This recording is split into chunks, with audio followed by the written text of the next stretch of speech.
Everyone welcome back to my channel Ratna Mondal. তোমরা সকলে কেমন আছো অবশ্যই কমেন্টে জানাবে। আমি তো খুব ভালো আছি। আমার নতুন একটা ভিডিওতে সবাইকে জানাচ্ছি ওয়েলকাম। আজকে আমার জীবনে নতুন একটা দিন আসতে চলেছে, মানে নতুন একটা দিন আসতে চলেছে না, এসে গেছে। আজকের ডেটা আমার কাছে বহুত বহুত বহুত স্পেশাল, মানে তোমাদের কি করে বোঝাবো সেটা বোঝাতে পারছি না। যাই হোক, অত বুঝে লাভ নেই। আমি এখন গুটি গুটি পায়ে কোথায় যাচ্ছি জানো গাইজ? আজকে আমি গুটি গুটি পায়ে যাচ্ছি গোবরডাঙ্গাতে। গোবরডাঙ্গাতে কেন যাচ্ছি, কি কারণে যাচ্ছি, কি বৃত্তান্ত সব কিছুই জানাবো। বাট তোমরা তো এক্সাইটেড জানার জন্য, তোমাদের থেকে 3 ডাবল এক্সাইটেড আমি।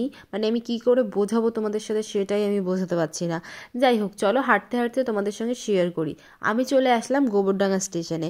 আমার বহু দিন ধরে একটা ইচ্ছা, নিজেকে সুন্দর করে একটু চাকচমক করব।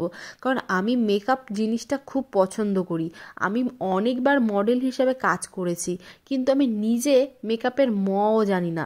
মেকআপ স্পেলিংটা লিখতে গেলে আমার এখনও মনে হয় হাত কাঁপে। তো আজকে আমি নিজে মেকআপ আর্টিস্ট হওয়ার জন্য চেষ্টা করছি। আমি জানি না আমি একটা ভালো মেকআপ আর্টিস্ট হতে পারবো কি না, কিন্তু আমি চেষ্টা করব যাতে নিজেকে সাজিয়ে উঠতে পারি, নিজের কাছে একটা সেলফ মেকআপ রাখতে পারি। সেটা করার জন্য কিন্তু আমি খাটবো। যাই হোক, আজকে আমি চলে আসলাম দিদিভাইয়ের বাড়িতে। দিদিভাইয়ের কি নাম, কি অ্যাড্রেস, সেটা আমি নেক্সট কোনো ভিডিওতে শেয়ার করব। আজকে যেহেতু আমার ফার্স্ট ডে ক্লাস, তাই আজকে কিন্তু আমি সুন্দর করে ভিডিওটা করার চেষ্টা করব। ফার্স্টেই দিদিভাইয়ের বাড়িতে আসার পর জুতোটা রেখে, মানে আমাদের যে ম্যাম, তো ম্যামের বাড়িতে আসার পর আমরা কিন্তু ফার্স্টেই ম্যামের রুমে যাই, যেখানটায় কিনা আমাদের ক্লাসগুলো হবে। তো দেখতেই পারছো চারিদিকটা কি সুন্দর। আর এখানে এসে মায়ের মুখটা দেখার পরে জাস্ট মনটা আরও ভরে গেল। চারিদিকে কত সুন্দর, কত সুন্দর আলো, চাকচমক, কতটাই না নাইস। আর এদিকে আমার সঙ্গে চলে এসছে আর এক ঢঙনি, মানে আমরা দুজনে মিলেই যাচ্ছি আর কি। জানি না লাস্ট অবধি কী হবে। 3 মাসের কোর্স, কতটুকু কি করতে পারবো, কি দিয়ে কি হবে কোনো কিছু জানি না। কারণ ওই যে বললাম, মেকআপের মটাও আমি জানি না। প্রচণ্ড নার্ভাস, কি দিয়ে কি হবে কিছুই বুঝতে পারছি না। আমাদের আজকে ফার্স্ট ডে পেমেন্টের স্লিপটা দিয়ে দেওয়া হলো। আর এদিকে দেখো, আমরা মোটু পাতলু দুজনে দাঁড়িয়ে পড়লাম ভিডিও ক্লিপ নেওয়ার জন্য। কারণ ভিডিওটা তোমাদের সঙ্গে সবার প্রথমে শেয়ার করতে হবে। আমার ভালো মন্দ সবটাই তোমাদের সঙ্গে আমি সবার আগে শেয়ার যখন করি, তখন এই সব সুন্দর মুহূর্তগুলো আমার কাছে একটা স্মৃতি হয়েই নয় থেকে যাক। তো ম্যাম কিন্তু আমাদের ওয়েলকাম করে একটা সুন্দর ফুল আর একটা চকলেট দিয়ে। এটা পেয়ে কিন্তু আমি খুব খুশি, কারণ ফুল আমি খুব পছন্দ করি, আর খেতে তো আমি আরও বেশি পছন্দ করি। তো এদিকে ম্যাম আমাদের ক্লাস শুরু করে দিয়েছে, সেটাই তোমাদের সাথে শেয়ার করব। ম্যাম আমাদের আঁকতে দিয়েছিল একটা সুন্দর ফেস। কি সুন্দর ম্যাম এঁকেছে, কিন্তু আমার হাতে কতটা সরস্বতী আছে, কতটা গুণ আছে, সেটা আশা করি তোমরা দেখতেই পারছো। তো চলো এবার ম্যামের কিছু কথা তোমরা শোনো। একটা ছোট ব্রাশ চেনাচ্ছি, চাইলে ফটো তুলে নিতে পারো, একটা ছোট ছোট ফটো ভিডিও যা চাই করো, কোনো কিছু তোমার বারণ নেই, ঠিক আছে? তোমাদের যেরকম সুবিধা। সবাই দেখতে পাচ্ছ, এটা হচ্ছে কনসিলার ব্রাশ, অরেঞ্জ কালারের, ওভাল শেপ, ঠিক আছে? না পাতলা না মোটা। হাতে নিয়ে দেখতে চাইলে হাতে নিয়ে দেখো, ওখানে দেখতে পেলে হাতের দরকার নেই। জাস্ট এটা হচ্ছে কনসিলার ব্রাশ। কেন? কারণ এই কনসিলার ব্রাশ দিয়ে যে প্রোডাক্টগুলো বললাম আমরা, এইগুলো তো আমরা এখন হাত দিয়ে লাগাতে পারবো না। আমরা যেহেতু প্রফেশনাল ট্রেনিং নিতে আসছি, সেজন্য আমাদের প্রফেশনাল ভাবেই করতে হবে কাজটা। অরেঞ্জ কালারটা নিলাম, নিয়ে অ্যাপ্লিকেশন করলাম। মাথাটা সরু হতে হবে, পিছন দিকটা মোটা। পিছন দিকটা যদি সরু হয়, এটা নেওয়ার সময় ভাঁজ হয়ে যাবে, প্রোডাক্ট উঠবে না, ঠিক আছে? কিন্তু মাথার দিকটা সরু থাকতে হবে, কারণ হচ্ছে প্রোডাক্টকে হালকাভাবে নিতে হবে, একসাথে বেশি প্রোডাক্ট আমার চাই না। সেই জন্য আমার কনসিলার ব্রাশটার মাথার দিকটা সরু, চ্যাপটা লাগবে, আর পিছন দিকটা স্ট্রং লাগবে, ঠিক আছে? অ্যাপ্লিকেশন করবো, ব্রাশ দেখবে না। কিন্তু আমি যদি এমন কোনো ব্রাশ নিই,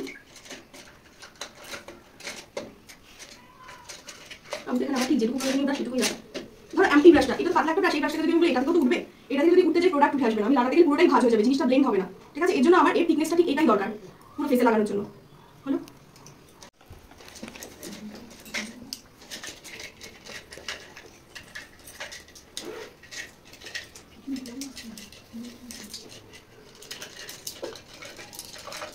সব লাগছে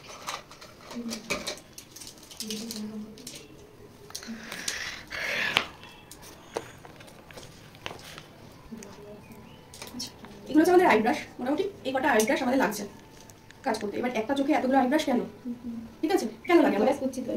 একটা ব্রাশ দিয়ে করলেই হয়, ঠিক আছে? এতগুলো ব্রাশ কেন লাগবে? কারণ হচ্ছে আমরা যখন চোখ বন্ধ করছি, চোখের উপরের পোর্শনটায় প্রচুর জায়গা, এই পোর্শনটা, এটা আমাদের বড় ব্রাশ ডুবে যাচ্ছে। আমরা যখন কর্নারে আসছি, তখন কোনো বড় ব্রাশ আমাদের কর্নার অব্দি পৌঁছাচ্ছে না ব্লেন্ড করার জন্য।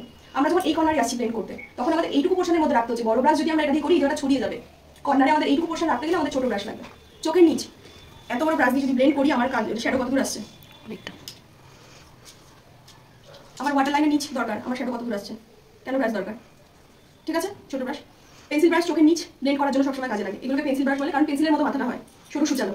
ঠিক আছে, এই ব্রাশগুলো পেন্সিল ব্রাশ। এটার নাম হচ্ছে প্রো আর্ট পিএফ ব্রাশ। কিন্তু একদিনই নাম্বার বলবো, হ্যাঁ, চাইলে নাম্বার লিখে নিতে পারবো, ভিডিও করো। আমাদের ম্যাম কি বললো সেটা তো শুনতেই পেলে। দেন আমাদের এই যে সব থেকে ভাইটাল অস্ত্রটা দিয়ে দিল, তুলি। তুলির বিষয় কোনো নলেজ নেই গাইজ আমার। আমি কি করে 3 মাস এখানে মেকআপ করব আমি নিজেই জানি না, কি বলবো। যাই হোক, ক্লাস থেকে বেরিয়ে এই সিঙ্গারা কাকুর চোখে পড়লো আমার। সিঙ্গারা খেতে খুব ভালোবাসি, তাই সিঙ্গারা নিয়ে চলে আসলাম একটা মাঠে। এই মাঠে বসে বসে বসে সুন্দর করে মজা করে সিঙ্গারা খাওয়ার। আমি তো আগেই বলে দিলাম যে আমি সিঙ্গারা খেতে কতটা ভালোবাসি, সেটা কি না তোমাদের নতুন করে বলতে হবে না, কারণ আমার বহু বহু ভিডিও তোমরা দেখে ফেলেছো অলরেডি। আমি খেতে কতটা ভালোবাসি নতুন করে আর কিছুই বলবো না। আর এদিকে তো এই মহারানীর গ্যাজানোই শেষ হয় না, একবার গ্যাজানো শুরু করলে আর কি বলবো। যাই হোক, ওনারা অবশেষে গ্যাজানো শেষ হওয়ার পর আমরা একটা সুন্দর প্লেস দেখে বসে পড়ি।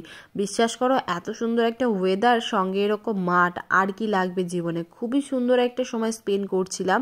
আর ওই যে পিছনে যেটা দেখতে পাচ্ছ ওটা কিন্তু স্কুল মাঠ। তো স্কুল মাঠে ক্লাস হচ্ছিল, বাচ্চাদের শব্দ, আরও কত কিছু।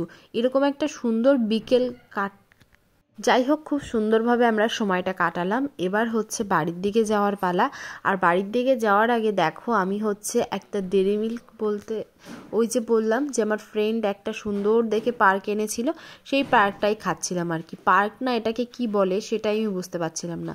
যাই হোক, চলো আমি খাই। ওর সঙ্গে একটু ঝগড়া করছিলাম, কারণ এখানে না একটা কুকুর ছিল। সেই কুকুরটা যে কি অকওয়ার্ড ফিল করাচ্ছিল কি বলবো। যাই হোক, ভিডিওটা কেমন লাগলো কমেন্টে জানিও। ভালো লাগলে লাইক কমেন্ট শেয়ার, চ্যানেলে নতুন হলে চ্যানেলটা সাবস্ক্রাইব। চলো, টাটা।